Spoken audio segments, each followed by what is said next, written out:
Bueno, parlaré en castellà perquè no hi ha traducció, han dit. Bueno, me ha tocado a mí defender un poco o representar al mundo de la empresa no social o cooperativa, y en concreto de un sector bastante denostado como el tema de la empresa de restauración colectiva. Digo, un sector con poco reconocimiento social, y no digo que inmerecidamente, pero bueno, me gustaría decir que en nuestro caso pues, somos una empresa un poco sui generis, y voy a dar unos cuantos datos para situarnos. Equinatur, como proyecto empresarial, tiene una forma jurídica de sociedad limitada, pero somos una pequeña empresa familiar que actualmente ya son unos pocos más coles, porque desde el año pasado, como ha dicho María Josep, comenzamos trabajando en la zona norte de Castellón.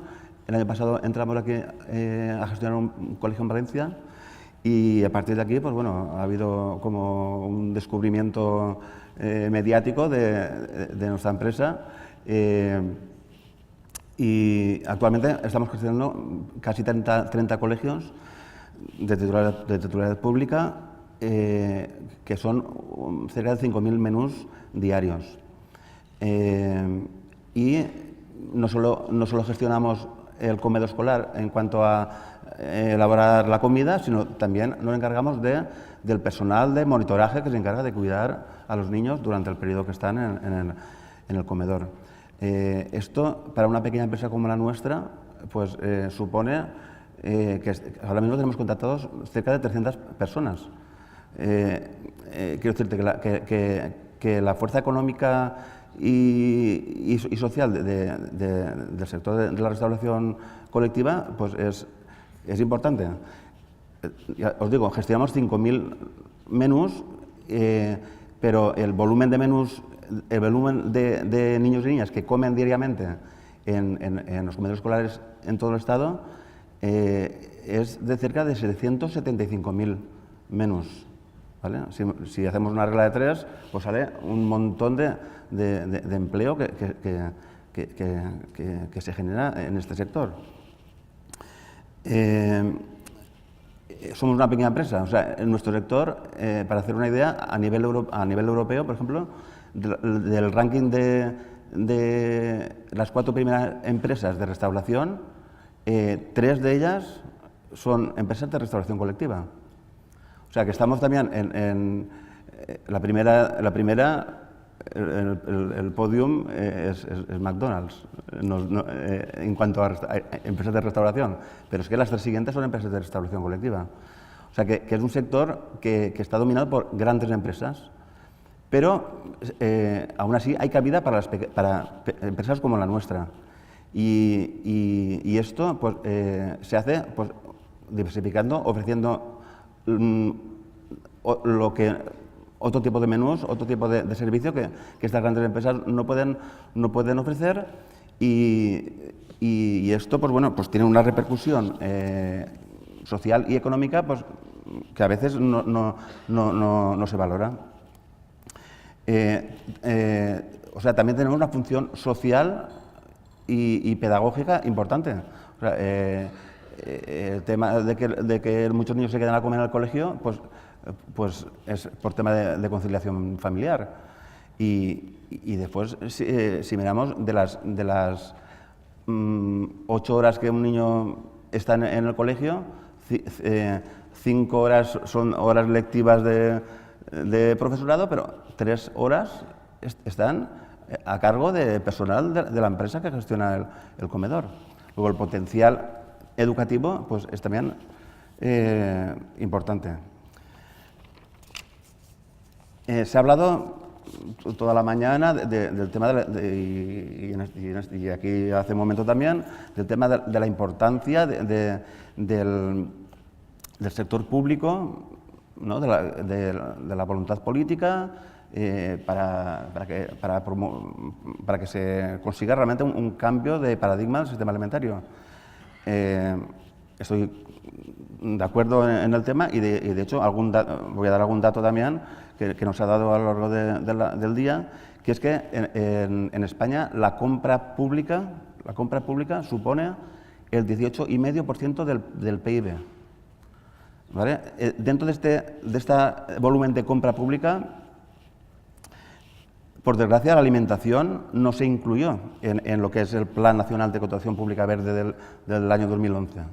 La alimentación en España no es un derecho, se habla esta mañana del derecho a la vida, pero la alimentación no es un derecho. Es más, el tema del comedor escolar se considera como un servicio complementario.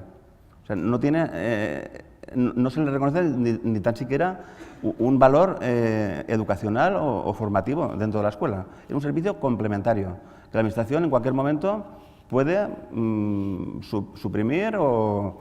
Vamos, porque es un hecho que pienso que es importante y que la gente no sabe. Y bueno, estaba diciendo el tema de la importancia de la compra pública.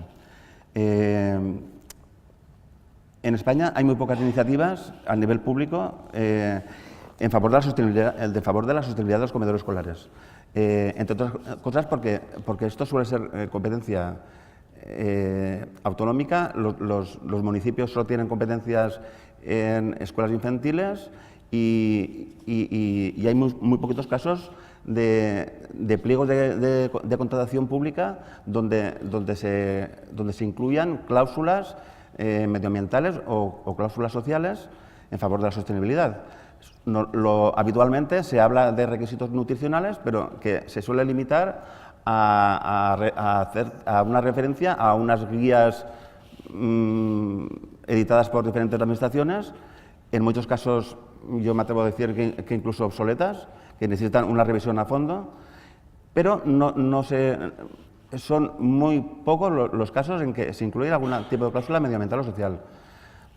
Ya que estamos aquí en Valencia, pues aprovecho para decir que justamente la gestión de los casals d'esplai, que dependen del Ayuntamiento de Valencia, pues es un ejemplo justamente de todo lo contrario.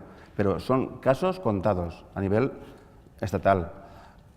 De hecho, hace poco han salido unas cláusulas unos pliegos de condiciones para contratar unos servicios parecidos a los casals d'esplai de Valenciano, pero que dependen de la Consellería de Igualdad, y ni tan siquiera se exige que la empresa que opte pues tenga un plan de igualdad. A mí me sorprendió, no es que tenga por qué exigirse, pero ni la propia Consellería de Igualdad exige en sus pliegos de condiciones que las empresas tengan por lo menos, o se valore, no es que sea un requisito indispensable, pero que se valore el que tengas un plan de igualdad. A nivel europeo, pues, ¿qué se está haciendo ahora mismo? Está ya en fase de alegaciones un pliego europeo de cláusulas verdes de contratación pública de alimentos y de caterings. ¿Qué se está exigiendo o qué se va a exigir?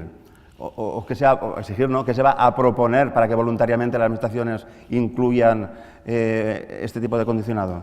Pues se habla, por ejemplo, lo voy a leer para no olvidarme de ninguna, pues de introducir alimentos ecológicos, introducir pescados con certificación de sostenibilidad medioambiental.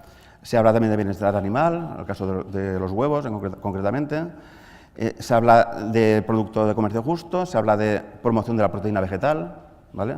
La carne ahora mismo es el producto alimenticio que más insostenible, que más impacto ambiental genera. También este pliego, estas cláusulas europeas que se van a proponer, habla también de que las empresas, la gestión sostenible de las empresas, que hablen, que el licitador exponga qué hace con sus residuos, el tema del desperdicio, la prevención del desperdicio, el tema de ahorro de energía y agua, y en concreto aconseja la utilización de agua del grifo, es un tema también se ha hablado hace poco, pues habla de que hay que beber agua del grifo, productos de limpieza con etiqueta Ecolabel, habla de transporte medioambiental responsable y al final de todo habla de un aspecto que considera prioritario y que es la formación del personal en materia de sostenibilidad medioambiental. ¿Vale? También se ha hablado del tema y aquí... ¿Dos ya? Ostras, va rápido esto. Va rápido. Bueno, acabo, bueno, voy a resumir ya. Está claro que el impulso público pues, tendría un efecto económico importante, no solo en las empresas locales de catering, sino también en el sector agrario local. Y hay algunos ejemplos a nivel internacional, por ejemplo, en Inglaterra, con la presión mediática de Jamie Oliver, un cocinero que ha removido todos estos temas, pues se ha conseguido precisamente revitalizar el tejido empresarial local y ha hecho que estas grandes corporaciones que dominan el sector de la restauración colectiva pues hagan incluso un poco de marcha atrás, porque este tipo de apoyo público pues, evidentemente favorece a un tipo de empresas. El tema público, lo he dicho, es importantísimo, pero yo también quiero resaltar que la importancia pues, de la sociedad en general y concretamente de los equipos directivos de los centros escolares y de los padres o representantes de los AMPAs, que también pueden ejercer una presión para cambiar, para que cuando se renueva anualmente la gestión o la empresa que va a gestionar el comedor escolar, pues se opte por un modelo u otro diferente. Y, por último, tampoco desestimar, yo aquí soy bastante optimista, Marco José Mari, el hecho de que las empresas también sean más conscientes del papel que desempeñan y que hagan una apuesta real por incluir, o sea, por aplicar la ética en su gestión, no como herramienta de marketing, que es lo que se suele hacer habitualmente, sino o a petición de un cliente, sino como algo intrínseco en el ADN de la empresa. En nuestro caso, por ejemplo, nosotros en el año 2009 gestionábamos dos colegios o tres, pues hicimos nuestra primera memoria de sostenibilidad. O sea, eso parece que sea una cosa de grandes corporaciones y no, una empresa pequeña puede hacer su modesta memoria de responsabilidad. Participamos en foros como la Mesa de RSC de Castellón, somos también socios, miembros de la Asociación para el Fomento de la Economía del Bien Común de la Comunidad Valenciana y participamos en otras asociaciones de ámbito nacional como Menta Cívica, que en este caso ocupamos la secretaría, que son organizaciones que justamente lo que tratan es de una forma sistémica abarcar la problemática de la alimentación, pero donde participan todos los actores, las empresas, pero también los productores, asociaciones de padres, ONGs, y que haya hacer, en cierta manera, en plan positivo, un lobby, pero a nivel estatal y a nivel europeo, porque ahora mismo en España no hay un interlocutor que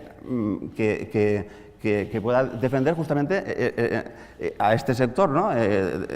Con los parámetros que estamos hablando. Y es muy triste, por ejemplo, que en la última reunión justamente que se hizo en Bruselas para acabar de cerrar todo el tema del pliego de compras verdes europeas, pues no hubiera ningún representante español más que Menta Cívica.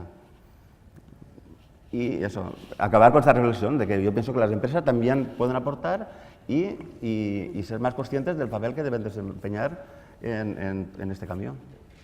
Bueno, pues moltíssimes gràcies, Fèlix. Un aplaudiment.